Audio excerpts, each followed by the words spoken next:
મિત્રો સત્યમેવ જયતે લાઈવ ન્યૂઝમાં આપ સૌનું હાર્દિક સ્વાગત છે। એમએસ યુનિવર્સિટીમાંથી ફરી એકવાર વાહન ચોરીનો બનાવ।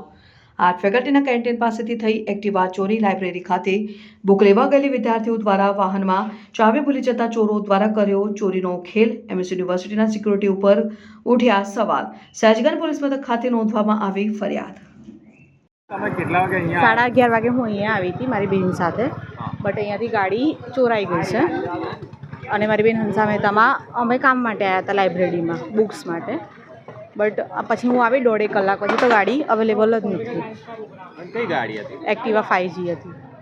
હવે પોલીસ કમ્પ્લેન્ટ એવું કંઈ ના, હજી નહીં કરી। અમે હમણાં તો શોધી જ રહ્યા હતા। અમે અમારા FR અને GR સાથે વાત કરી કે અમારી ગાડી આવી રીતે થયેલી છે, તો પછી હું આવી।